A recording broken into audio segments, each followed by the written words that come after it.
around the World Trade Center who remain unstable. We understand from engineers here that they are looking very closely at those buildings. Once the rubble has been removed completely from the site, eventually those buildings will have to be turned down as well. Back to you, Michael. All right, Alessio Vinci in New York. Those aerial pictures are extraordinary. Somehow makes it all look that much bigger. Thanks, Alessio. Colleen. New York's Mayor Rudy Giuliani is widely seen as having shown impressive courage and leadership after these attacks. Even his political enemies say that he's done much to help the city through possibly its most difficult period ever. And now, as CNN's Candy Crowley reports, he's trying to get New Yorkers to believe that happier times may eventually be possible. Sunday, the mayor of New York put a smile on his face, a tux on his back, and escorted a Brooklyn bride down the aisle. He was making good on a promise he made several weeks ago to the mother of the bride, who told him she had lost a son, a husband, and a father within the last year. I asked her how she can bear it, and she said because she feels the pain of it, she allows the pain to happen, but then she focuses on the good things that are left in life, like her daughter's wedding. And that's what you have to do, she said. You have to focus on the good things in life. For a city that's endured 5 days of bottomless grief and endless agony, focus on a good thing seemed like the right thing. But then Rudy Giuliani's been doing a lot of things right. He's such a strong man. I think he carries everybody with his strength. There are rays for his honor in nearly every corner of this vast, aching city. They applaud as he walks by now, a salute for a guy who seems never to sleep and nearly always to know the answer. Basically, what the medical examiner needs are toothbrush, hairbrush, items, personal items that would contain cells, hairs that you can use to do DNA analysis. He's giving the public information as he gets it. He seems to be very thorough and on top of things. Within hours of the Twin Tower attacks, Giuliani had twice addressed his city, shaken but steady, with a gut instinct for what needed saying. He asked the people of New York City to do everything that they can to cooperate, not to be frightened, to go about their lives as normal. Everything is safe right now in the city. He has really just been an inspiration of leadership and of stability and made us all remain calm and comfortable here. Term limited, the mayor is in his final months. After 7.5 years, his exit has been, to now, singularly ungraceful. Captured fairly efficiently in a short exchange with the press last June over questions about a messy private life. Don't be a jerk. Thank you. I said don't be a jerk. Tenderness, caring, and empathy have not been hallmarks of his tenure until September 11th. And people should know that they're not alone, that there are a lot of people suffering with them, there to help them and support them. He's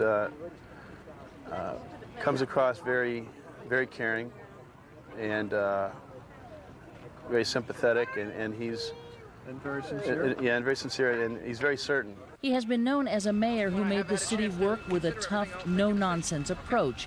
Criticized as combative and uncompromising, this week he was praised for it. One of the best things they can do to show how strong we are and how terrorists can't cower us is not to be coward. For a city like New York, we need a tough mayor like him, no matter how you look at it. Politically, Governor George Pataki and Mayor Giuliani have never cared much for each other, but they have bonded over their care for this city. For our governor and our mayor for being with us at every step along the way. You would not be surprised to know that on the street they're saying they wish Giuliani could run for mayor again now. And perhaps he will run for something again soon. But whatever happens, this much remains. In New York's worst hour, Rudy Giuliani gave his best. When his city was in danger of crumbling, Rudy was a rock. Candy Crowley, CNN, New York. Well, for many who survived last week's attacks, the ordeal did not end with an escape from fiery buildings. Dr. Sanjay Gupta reports on the burn victims from the attacks, and please be advised this report does contain some fairly graphic images. Fireballs in hallways with nowhere to turn, temperatures soaring to 1,000 degrees, and burns worse than you've ever seen before. All of a sudden, as I'm walking in the hallway, I hear a door explode, and just this big ball of fire just engulfed me. I just froze. I didn't do anything. I just stood there. Just stood there because he instantaneously sustained burns over 40% of his body when a fireball tore through the 83rd floor of the World Trade Center's Tower 1. It must be 1,000 degrees or more. It takes about 1 second of temperature at 155 degrees to get a third-degree burn. I ran into my office and screaming, I'm burnt, there's a bomb. All of a sudden the door, just flew open, and so I just ran, and with the fire chasing my back, and I fall down. The fireball on the 73rd floor of Tower 1 then passed over Vasana Mututano. It burned the flesh over her entire back and legs. I was very fortunate. I was in the back of the elevator. Anybody in front of me, either kill, no leg, no face. It was just disgusting. I tried to help her, but then I couldn't hold on to her. So I tried to do it. But then I couldn't cross all those bodies. Okay. We found them, some of the last ones out of the World Trade Center. Because I made out with a nick of time. Within 5 minutes, I think the whole building collapsed. And I think I'm lucky because I think I'm the last one out. They are alive, but at great cost. They sustained nearly indescribable injuries. We had a patient with 100% burn, total body, all third-degree burn. What was more shocking was seeing so many with big burns at the same time. Many of the victims of Tuesday's attack probably didn't know the largest burn center in the country was just down the road. I never known that there is such a place called burning unit before. But now they credit Weill Cornell Burn Center and Dr. Roger Yurt with saving their lives, though he regrets the one that he couldn't save. There's a possibility that a patient with 100% burn could survive, but it's very remote. That patient did not survive. Many of the patients that did survive did so because of remarkable heroism. Somebody from the building maintenance, I'm sure, they came up and they said, we have to evacuate. And I'm thinking, how am I going to get down? All my arms are burnt, my back is burnt, face, and so one of my friends, they're like, you have to get up, there's nobody here, you have to get up. So I don't know how, I just jumped up and just started running down the stairs, and people were very nice. They saw that I was burned and they let me go in front of them. Now they consider themselves lucky and grateful. All the doctors and nurses with international faces around here, they're very kind to me. They don't even know me. I'm just fortunate to be here right now. But that luck comes at a price. I'm very, very, very lucky. But any of my friends who's up in the 78th floor, either they got crushed or on the way down to the stair, they were made. Ling Young lost all of her co-workers that day except for one, her best friend. Together they escaped, though they encountered separate fires along the way and made it to ground just in time. She said, I can't breathe, I gotta get the hell out of here. And they said, no, we gotta wait for one more. She said, if you don't let me get out of here, I'm not gonna be able to make it. Finally, the EMS said, okay, let's go. After we turned around the corner, the whole building collapsed on us. Surviving the attack took minutes. Surviving their burns may take months, but their traumatic memories will last a lifetime. Dr. Sanjay Gupta, CNN, New York. Those are the victims in New York and in the Pentagon. Pentagon officials confirmed on Sunday that another victim has been identified there. Commander Dan Shanoner of Naperville, Illinois, is the second confirmed casualty of the Pentagon attack. This out of 88 remains that have been recovered so far. The remains are being transported to Dover Air Force Base in Delaware for DNA testing. The Pentagon death toll still stands at 188.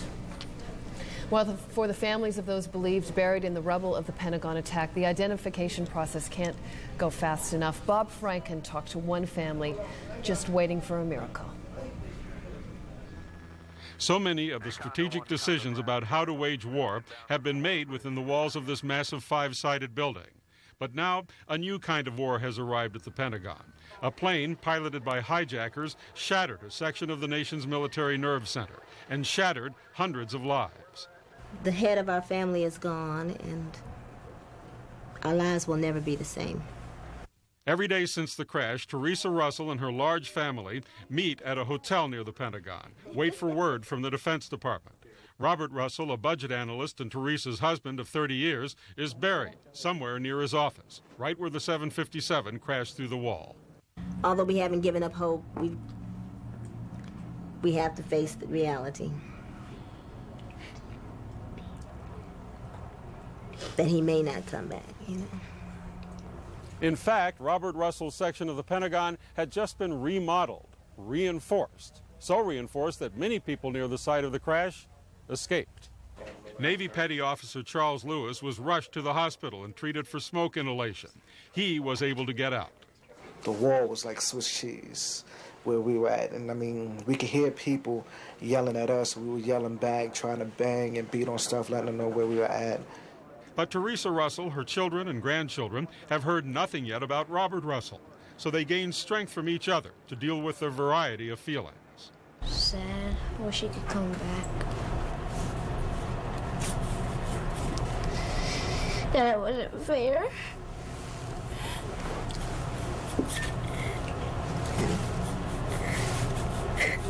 Do somebody's noise.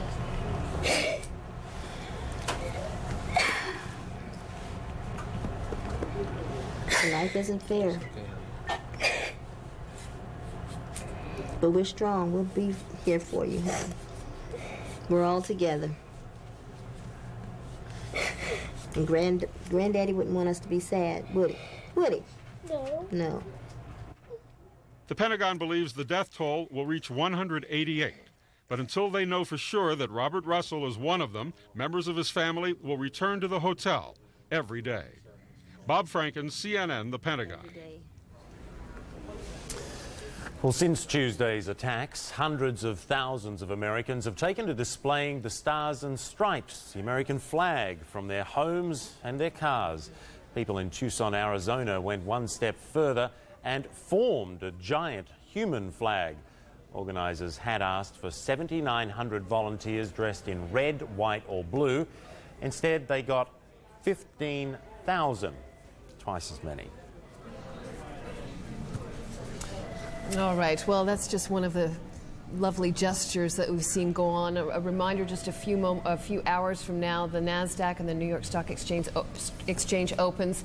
Won't be business as usual there. There's going to be a moment of silence before the opening bell rings, a bit of a ceremony to, of course, mark the tragic events. And that's it for Michael and me. CNN's coverage of America's new war continues now with Carol Lynn and Leon Harris. They're going to come right in here and take over for us. Yeah, let's close now as we leave with images of those mourning this week of losses. First, I want to give us all an opportunity to thank our police officers, our firefighters, our emergency workers,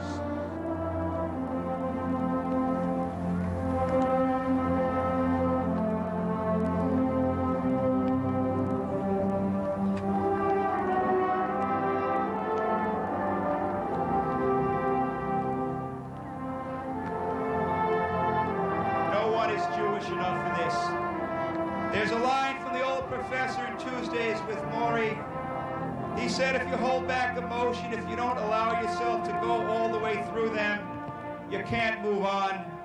By throwing yourself into these emotions, allowing yourself to dive in all the way over your head, you experience them fully and completely. You know what pain is, you know what love is, you know what grief is,